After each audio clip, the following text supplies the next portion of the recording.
Good evening दोस्तों आप सभी के लिए। तो दोस्तों तैयार हो जाइए। जैसा कि आपने पिछली वीडियो में देखा था, मगध साम्राज्य से संबंधित जितने प्रश्न बनते थे उसमें मैंने आपको बताया था हर्यक वंश, मौर्य वंश और जितने वंश थे वो सारे वंश उसमें आते हैं। तो उनसे जितने प्रश्न बनते हैं दोस्तों मैंने उस वीडियो में आपको बता दिए थे। और अब है दोस्तों आपको उसके बाद मौर्य वंश के बाद आता है दोस्तों ये जो आपका मगध साम्राज्य है, उसके बाद आता है मौर्य वंश के बाद में ब्राह्मण साम्राज्य, जिसमें आपको कर्ण वंश, सातवाहन वंश और शुंग वंश ये आदि मिलेंगे। तो दोस्तों ये वीडियो है आपके शुंग वंश से संबंधित महत्वपूर्ण प्रश्न भाग 1। इसमें जितने शुंग वंश से संबंधित दोस्तों प्रश्न बनते हैं वो सारे मैंने इस वीडियो में इंक्लूड किए हुए हैं जो कि टोटल 20 प्रश्न हैं, जो कि मैंने इम्पोर्टेंट क्वेश्चन उठाए हैं दोस्तों, जो कि आने की संभावना ज़्यादातर होती है और जो कि पूछे भी गए हैं कई परीक्षाओं में। और भी जितने प्रश्न बनेंगे तो दोस्तों मैं उन प्रश्नों को अगली वीडियो में, अगले वंश की वीडियो में, जैसे कि आपका ये शुंग वंश हो गया, उसके बाद में कर्ण वंश, सातवाहन वंश, तो उन वीडियो में मैं आपको जितने प्रश्न बचेंगे दोस्तों मैं उन वीडियो में आपको कंप्लीट करा दूंगा। तो चलिए दोस्तों शुरू करते हैं। पहला प्रश्न है शुंग वंश से संबंधित महत्वपूर्ण प्रश्न आपके सामने है। तो बताइए दोस्तों, शुंग वंश का संस्थापक कौन था? और ऑप्शन है आपके सामने सिमुक, सुशर्मा, पुष्यमित्र या देवभूति। चलिए दोस्तों बताइए जल्दी से, इसका आंसर क्या होगा? शुंग वंश का संस्थापक,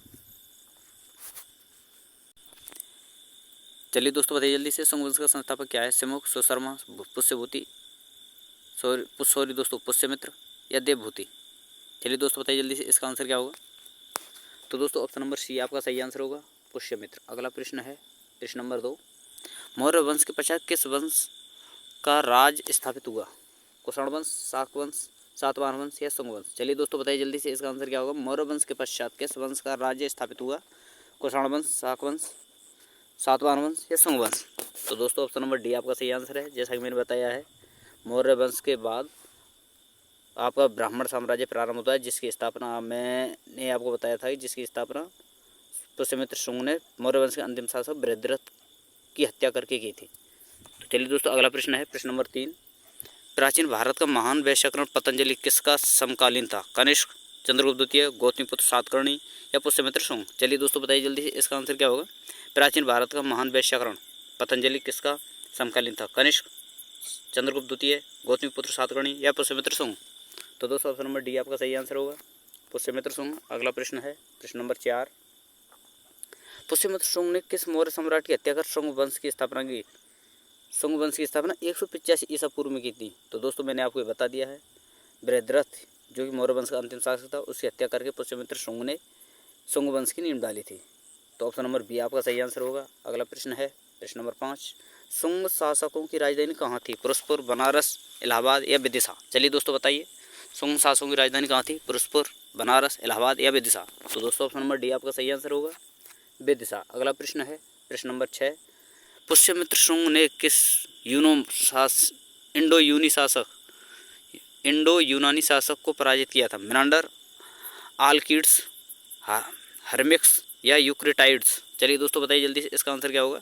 पुष्यमित्र शुंग ने किस इंडो यूनानी शासक को पराजित किया था? मिनांडर को, आलकिड्स को, हर्मिक्स को या यूक्रेटाइड्स को। चलिए दोस्तों बताइए जल्दी से, इसका आंसर क्या होगा? तो दोस्तों ऑप्शन नंबर ए आपका सही आंसर होगा, मिनांडर। अगला प्रश्न है प्रश्न नंबर 7। शुंग शासक अग्निमित्र किस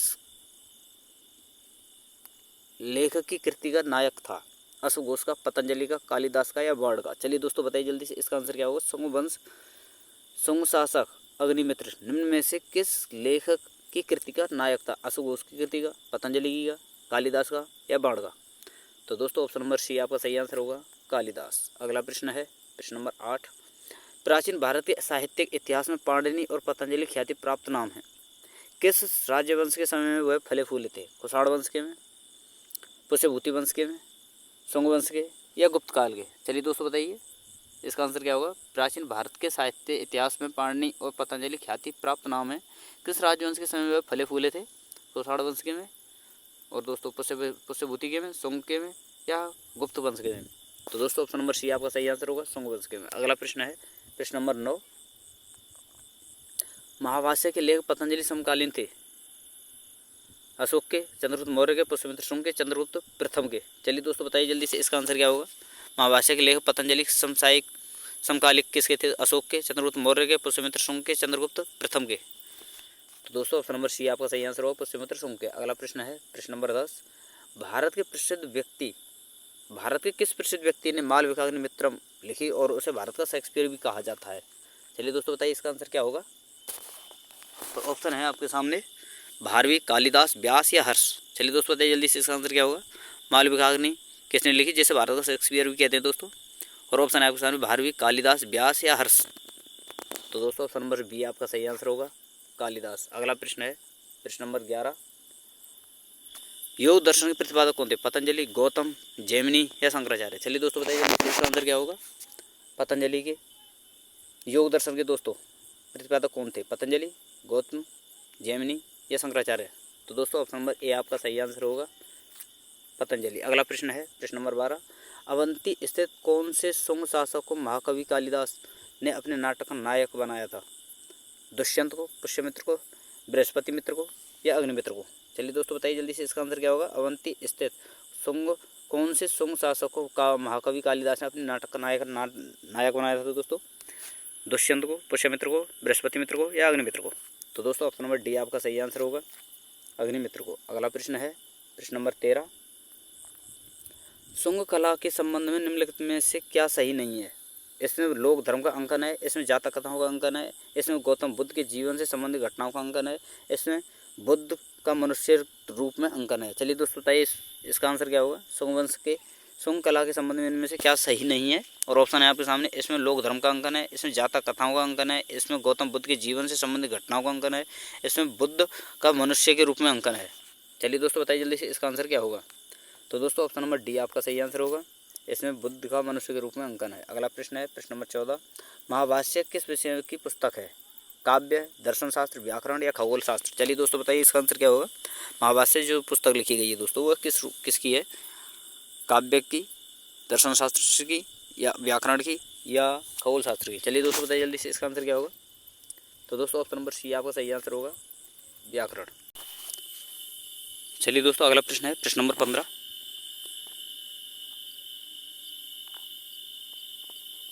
दो अश्वमेध यज्ञ किसने किए? दशरथ ने, पुष्यमित्र ने, स्कंदगुप्त ने या समुद्रगुप्त ने। चलिए दोस्तों बताइए जल्दी से इसका आंसर क्या होगा। दो अश्वमेध यज्ञ किसने किए थे?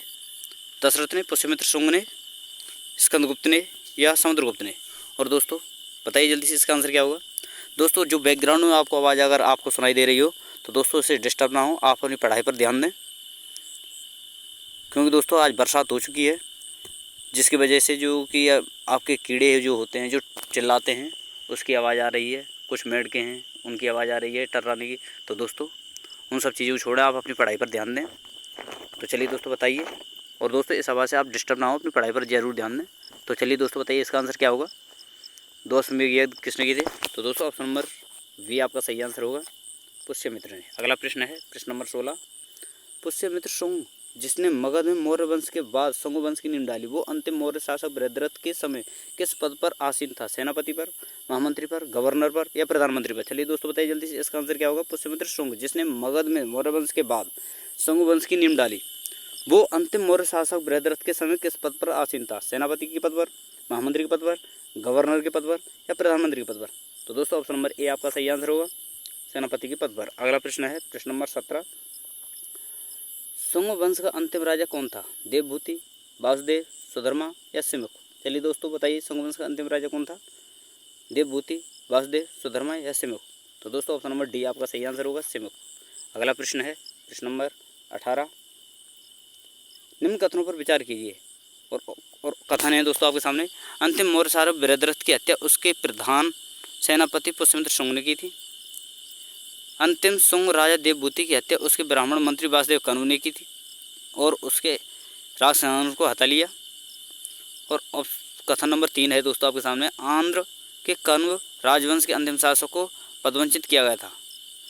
तो चलिए दोस्तों, और ऑप्शन है आपके सामने, आपको बताना है केवल 2 सही है, केवल 1 और 2 सही है, केवल 3 सही है और 1, 2, 3 तीनों सही हैं। चलिए दोस्तों बताइए जल्दी से। और इस प्रश्न के आंसर के लिए दोस्तों मैं आपको 10 सेकंड का समय देता हूं।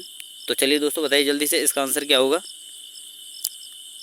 तो दोस्तों मैं आपको बार बार बोल रहा हूं, अगर आपको डिस्टर्ब जो आपके बैकग्राउंड में जो इस वीडियो के बैकग्राउंड में आवाज़ आ रही है, अगर आप उससे डिस्टर्ब हो रहे हैं, तो दोस्तों उससे डिस्टर्ब ना हो और अपनी पढ़ाई पर ध्यान दें। तो चलिए दोस्तों बताइए जल्दी से इसका आंसर क्या होगा। और दोस्तों एक बात और मैं आपको बता दूं, अगर जो भी चैप्टर आपको सबसे पहले चाहिए जीके का, इंडिया जीके का, तो दोस्तों आप मुझे कमेंट में बता सकते हो, मैं उसकी वीडियो लेकर आ जाऊंगा, उसके क्वेश्चन आपके लिए लेकर आ जाऊंगा। और दोस्तों मैंने कुछ साइंस की वीडियो पढ़ी हुई हैं, लेकिन मैंने दिल्ली पुलिस की नोटिफिकेशन के कारण दोस्तों मैंने वो वीडियो आपके लिए लाना बंद कर दिया है। अगर दोस्तों आप कहें तो मैं आपके लिए साइंस की वीडियो भी ला सकता हूँ। जब आप कह देंगे कि हाँ सर आप वीडियो ले आओ साइंस की, कोई दिक्कत नहीं है, तो मैं दोस्तों उन वीडियो को भी आपके लिए डाल दिया करूँगा। तो चलिए दोस्तों बताइए जल्दी से इसका आंसर क्या होगा। तो दोस्तों ऑप्शन नंबर डी आपका सही आंसर है। 1, 2, 3 तीनों सही हैं। अगला प्रश्न है प्रश्न नंबर 19, भरूत स्तूप का निर्माण किसने करवाया? पुष्यमित्र शुंग ने, देवभूति ने, बृहद्रथ या सम्राट अशोक? चलिए दोस्तों बताइए जल्दी से इसका आंसर क्या होगा। भरूत स्तूप का निर्माण किसने करवाया? पुष्यमित्र ने, देवभूति ने, बृहद्रथ ने या सम्राट अशोक ने? तो दोस्तों ऑप्शन नंबर ए आपका सही आंसर है। अगला प्रश्न है और अंतिम प्रश्न है दोस्तों इस वीडियो का, शुंग वंश की प्रारंभिक राजधानी क्या थी? विदिशा, अवंती, पाटलिपुत्र या इनमें से कोई नहीं? चलिए दोस्तों बताइए जल्दी से इसका आंसर क्या होगा। जो शुंग वंश था उसकी प्रारंभिक राजधानी क्या थी? विदिशा, अवंती, पाटलिपुत्र या इनमें से कोई नहीं? चलिए दोस्तों बताइए जल्दी से इसका आंसर क्या होगा। तो दोस्तों ऑप्शन नंबर सी आपका सही आंसर होगा, पाटलिपुत्र। तो दोस्तों यहाँ पर आपके जितने भी प्रश्न बनते थे इम्पोर्टेंट, वो मैंने दोस्तों शुंग वंश से जितने प्रश्न इंपॉर्टेंट बनते थे वो दोस्तों मैंने आपको बता दिए हैं।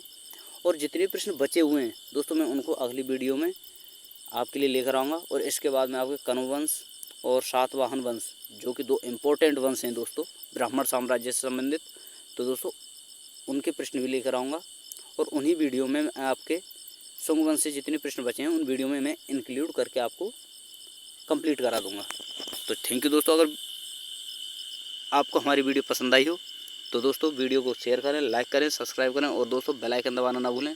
तो थैंक यू दोस्तों, धन्यवाद। फिर मिलते हैं एक अगली नई वीडियो के साथ।